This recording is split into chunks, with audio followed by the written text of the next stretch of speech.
Dacă vă întrebați ce fac, ei bine, astăzi ne uităm la canalul Orange Blue. N-am putut să citesc comentariile pentru că ați scris foarte multe și acum haideți să ne uităm. Haideți să ne uităm la Orange Blue și data viitoare la...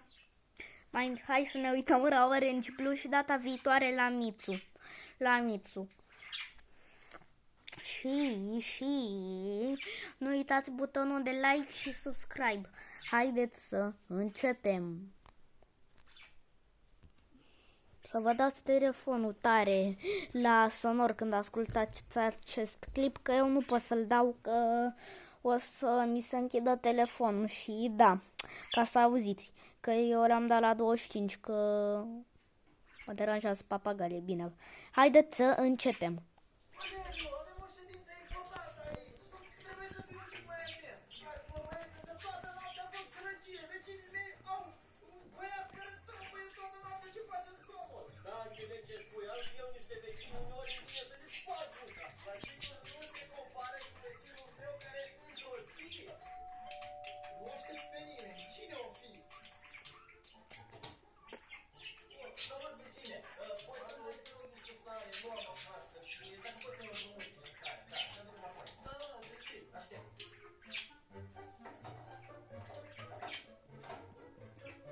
Mulțumesc mult, îți rămân dator.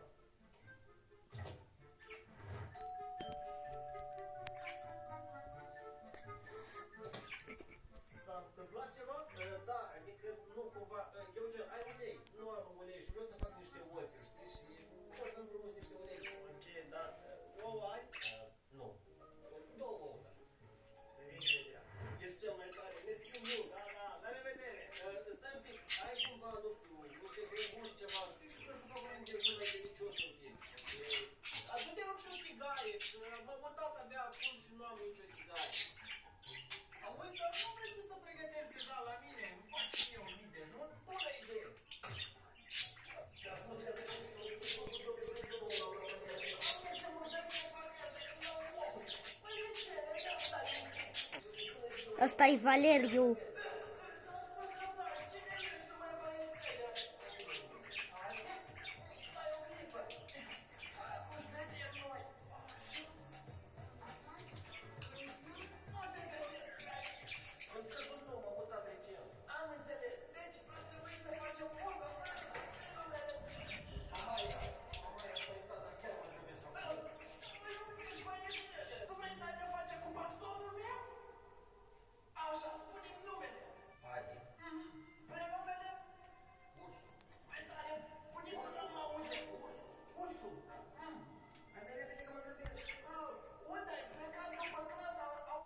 Fraților, cred că mi-a arătat un timer de 3 minute. Mai am, că am prea multe videoclipuri și o să vorbesc repede. Dacă o să mi se închide, vă rog să nu vă enervați, da, bine. Vedem noi dacă na sau nu. Haideți.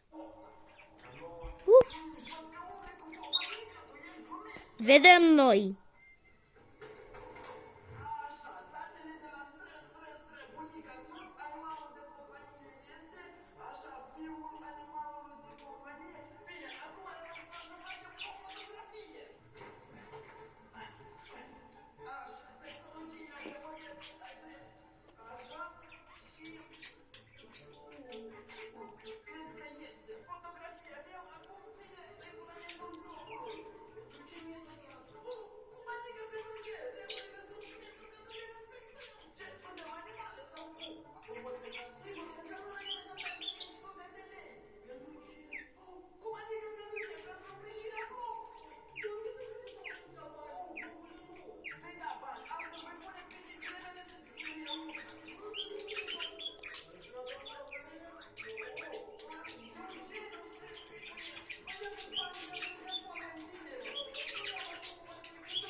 Fraților, cred că mai avem un minut și se închide.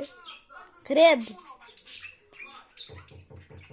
a fost asta? Noi nu așteptăm pe nimeni, corect? Corect. Atunci trebuie să ne ascundem. Eu zic mai întâi să verificăm cine este.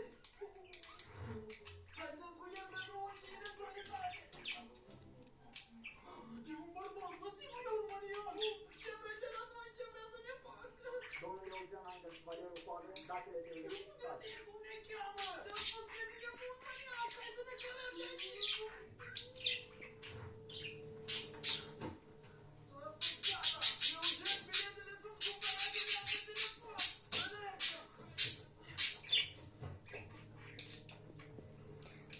...51, 52, 53... Pa, prieteni, cred că se închide. Oh. Pa. Bună dimineața, deci ora 7 Oh. și 18 minute. Așa, Oh. Pardon. Nu știam. Ne uităm 20 de minute, înseamnă. Vecinii de la 11 revoltează, am înțeles. Atât.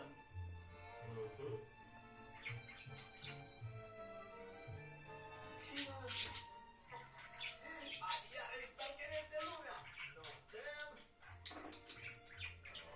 Vecina de la etajul 4 face duș. Trebuie să-mi iau un telescop. Pentru 90, da? Am cu mașina aia și un somn deja. Se provede și la seara. Apartamentul 92. Toată noaptea au pus muzică. Trebuie să mă spun.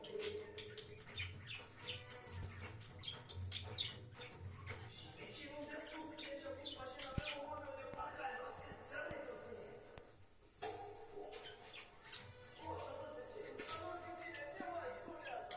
Atunci nu te știu. Da, pe curând.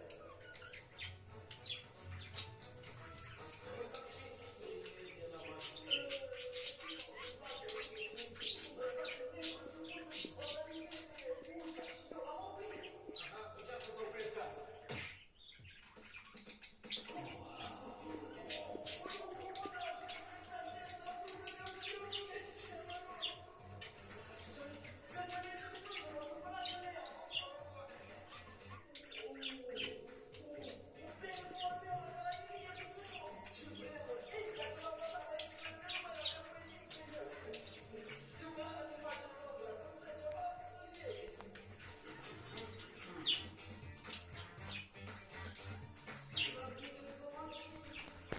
Oh, am uitat să vă spun o vizionare plăcută. Să vă luați și popcorn, că o să dureze mult episodul. Așa. Eu sunt Valeria, vecina voastră. Am văzut că tocmai v-ați mutat aici și am decis să vă întâmpin cu ceva cald. Uite această prăjitură. Wow, mulțumesc mult. Nu mâncasem azi, chiar mi-era foame. Cu drag. Ce vecini tare au.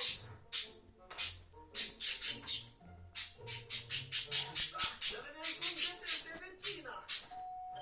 Cine o mai fi? Tu vecină.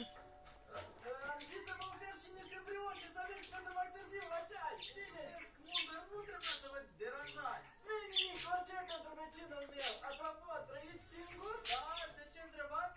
Așa, din curiozitate. Mulțumesc. Cred că e îndrăgostită.